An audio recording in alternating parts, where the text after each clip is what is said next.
زي ما انتوا عايزين. تعالوا بقى نشوف تقطيعات البصل بتاعتنا. البصل اللي انا عايز اقطعها جوليان اهو، هقطعها نصين. ماشي يا عم نبوي؟ قشرناها. بعد ما اتقشرت من الاطراف بتاعتها ورا وقدام، شلنا الديل بتاعها والراس اهي، قطعناها نصين وهقلبها بالشكل ده، هقلبها بالشكل اللي قدامنا ده اهو. وهتبدا السكينه بتاعتنا من اكتر الحاجات المهمه جدا. انا صوابعي اتقطعت اثناء الشغل بتاعي في اول سنه اشتغلت فيها في المطبخ والحاجات دي كلها، بس كان عندي هدف اني لازم ابقى سريع في شغل السكينه لانه مهم جدا. اول حاجه هعملها، السكينه ايدي دايما بتبقى ماسكه زي ايه، زي العنكبوت. انا قلت الكلام ده كتير جدا كده. شايفين اهي، ادي ايدي، ادي ماسكه ايدي اهي في السكينه. بصوا اهي الكاميرا جايبها لكم بتفاصيل حلوه جدا اهي. ماشي اهو، تمام، حلو قوي الكلام ده. وده يا سلام عليك، يا سلام عليك. ماشي عيني. ماشي. بصوا يا جماعه، بعد كده صباعي دايما اهي، انا عايز بس الف السكينه كده اهي. شايفين اهي، اهي شايفين السكينه عامله ايه اهي، دايما لازقه في صوابعي، دايما لازقه في صوابعي عشان اقطع بطريقه مظبوطه اهو، دايما لازقه في صوابعي. هاجي ماسك البصله بتاعتي كده، ده جوليان اهو، وهبدا اقطع واحده واحده اهي اهو يا جماعه اهو. بصوا اهو بالشكل ده. ودايما صوابعي هي اللي بتعمل ايه، بتحدد سمك البصله اهو. خلاص، ادي البصل الجوليان بتاعنا اهو، ادي البصل ايه الجوليان بتاعنا. تعالوا نحطه على الخشبه او البلانشه بتاعتنا عشان يبقى الحاجات باينه اهي. يلا، ادي البصل الجوليان بتاعنا اهو، تمام الكلام. طيب تعالوا بقى نشوف البصل الثاني اللي احنا عايزين نعمله ايه، كاريه. اللي احنا عايزين نعمله كاريه. ادي يا جماعه هنا عندي الديل بتاع البصله، ديل البصله اهو مع حضراتكم قدامكم اهو. همسكه الناحيه الثانيه العكس وصوابعي هتبقى ماسكاه، بس قبل ما الفه هبدا اعمل ايه بالسكينه اهو. شايفين ايدي عامله ايه بالسكينه اهو، بصوا اهو، تمام الكلام. بتوصل معايا زي ما انتوا شايفينها اهي. ده اللي هو البصل البرنواز او الكاريه الرفيع خالص خالص اهو.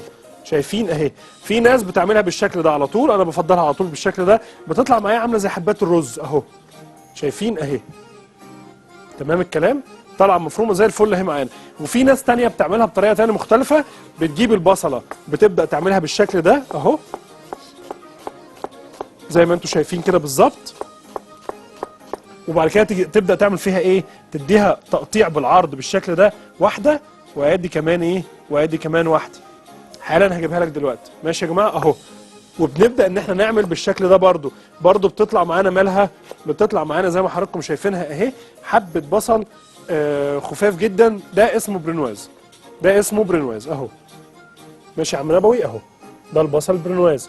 طيب انا دلوقتي عايز اعمل ايه، عايز اعمل حاجه اسمها سلايس او طرنشات بصل طرنشات. البصله بتاعتي بقشرها، وبعد ما بقشرها بعمل فيها ايه، بسيبها زي ما هي في العرض بتاعها، او سوري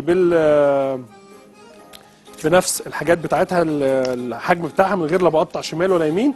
وبعد كده ببدا اعمل فيها ايه، ببدا اقطع فيها ده اهو.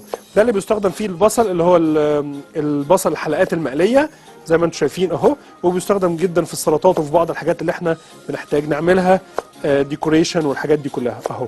برضو حتى في البصله الكبيره دي انا ايدي نفس القصه بالظبط. شايفين دي عامله ازاي اهي. ماشي. اوعوا في مره من المرات تمسكوا البصل او تمسكوا اي حاجه، خليك زي ما انت يا نبا. وهجيب حاجه بس اوريها للساده المشاهدين. اوعوا تعملوا كده. شايفين دي الطريقه الغلط اهي. اوعوا تحطوا صوابعكم بالشكل ده وتعملوا 100% هتتعوروا. دي اكبر غلط. ما هو كده هيتعور يعني. ماشي. وادي يا عم نبا والبصل بتاعنا اللي هو ايه، الحلقات بتاعتنا اهي. خلاص، ادي البصل الحلقات بتاعتنا اهي.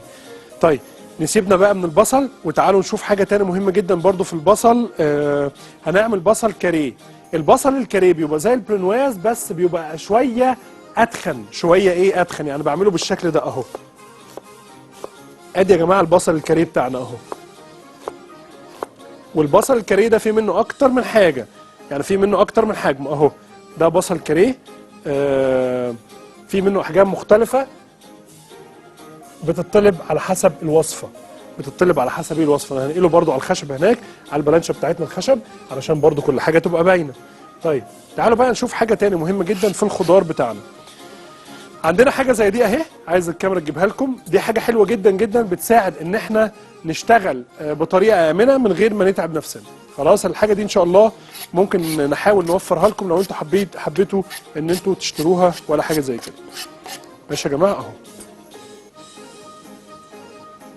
تمام الكلام. دي حاجه زي بروتكتور او حاجه بتحمي الصوابع بتاعتي، عباره عن ايه يا عم نبوي؟ اهي ادي هنا عندي حاجه زي الخاتم، شايفين بتضيق وتوسع على حسب الصباع بتاعنا اهي. خلاص بجيبها بالشكل ده، بحطها في صباعي هنا وبضغط عليها بحيث انها تعمل معانا ايه؟ تبقى معانا بالشكل ده اهو. دي بتعمل معانا حاجه حلوه جدا، ان انا بحب مثلا اقطع بصل ولا حاجه بحطها كده، وهي اللي بتكون مالها، هي اللي بتكون عند السكينه. خلاص انا صوابعي كده مالها صوابع تمام وزي الفل، مفيش اي حاجه خالص هتعمل فيها مشكله. خلاص وان شاء الله اهو كده تمام اهو. يلا معاك. خلاص اهي دي، وتعالى بينا ممكن نعملها مره تاني هنا كمان هنا بقى اهو لو احنا عايزين. ماشي اهو اهي، وبتحدد لي كمان السمك اللي انا عايزه والحاجات دي كلها اهو.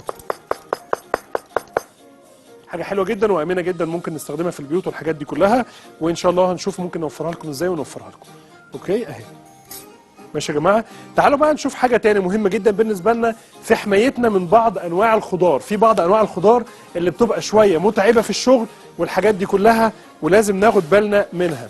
طبعا يا جماعه الحاجات اللي انتم شايفينها قدامكم دي اهي، رخامتي نظيفه. ممكن جدا جدا البصل بتاعنا